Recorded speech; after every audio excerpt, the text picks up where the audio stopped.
One. Hey there, Paula. Hey there, Real Women of Philadelphia Cream Cheese. It's Tracy again, coming to you with another dessert recipe. So listen, this is an old recipe. It was my grandmother's recipe. I remember growing up and her making it. It was so delicious. But my grandmother did unfortunately pass away, so then my mother, made it. So I just grew up on this recipe. The only thing I did though was take it and put a little twist to it by adding some Philadelphia cream cheese and some almond flavor. So what the name of the recipe is called No Fool's Pie. It's real simple, real easy. You just kind of put everything together and pop it in the oven and let it cook.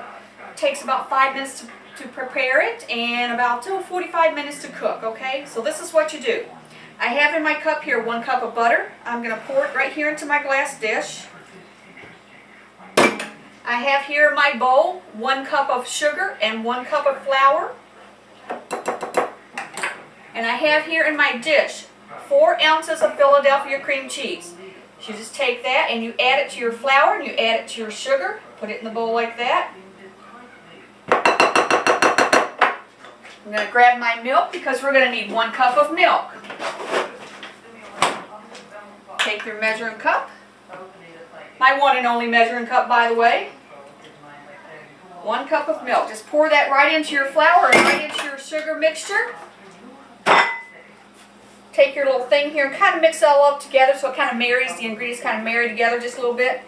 You don't need too big of a bowl because it doesn't take too much of an ingredient to put this together. Real simple. I remember sitting out on my grandmother's front porch when I was young, and she would whip up a batch of this. It'd be in the summertime, She would whip up a nice batch of this and just bring us out a big old bowl of it. I loved it. And I always wondered why she called it No Fool's Pie. Never did find out the answer to that question though, but it's really delicious. So I was reading on the website for the Real Women of Philadelphia Cream Cheese, and they were saying, maybe bring up a recipe that was in your family from a long time ago. And I just thought, okay, I know what to do. My No Fool's Pie for my grandmother. Because she handed it down to my mother and then to me. And I love it.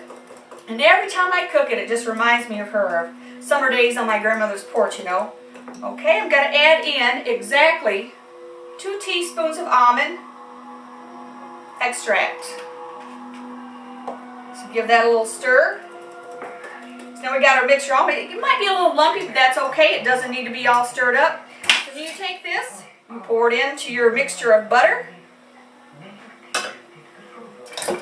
Here I have in this bowl 2 cups of peaches. Now you can use canned peaches if you would like.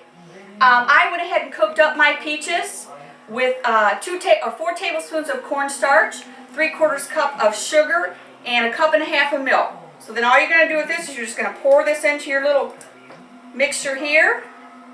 No stirring involved. Once you pour it all together, just leave it the way it is. And there, I have it all ready to go in the oven. I'm going to put it on about 400 degrees for about 45 minutes or so. So go ahead and put that in the oven.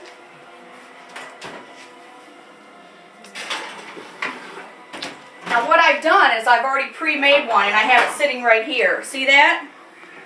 We're going to have lots and lots and lots of No Fool's Pie for dinner tonight. What I like to do is after it's done and let it cool down just a little bit, I like to get a plate. This is what my grandmother used to do for us.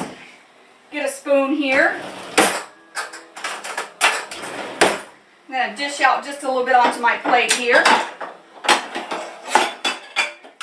It's so good. It's best to eat probably when it's warm. You can let it cool down just a little bit, but eat it when it's warm too because it's just so delicious. Just scoop out some there. Now I'm going to take a big old scoop of ice cream. Put it right on top. And there you have it. No Fool's Pie with vanilla ice cream. Let's give it a good taste, okay? So good. Alright, here we go.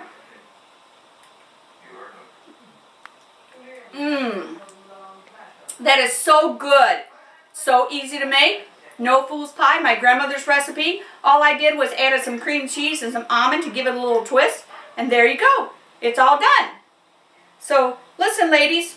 Another simple recipe coming from me here in Rockville, Illinois. Hope you enjoy it. Let me know what you think. From my kitchen to yours, have a good night. Bye.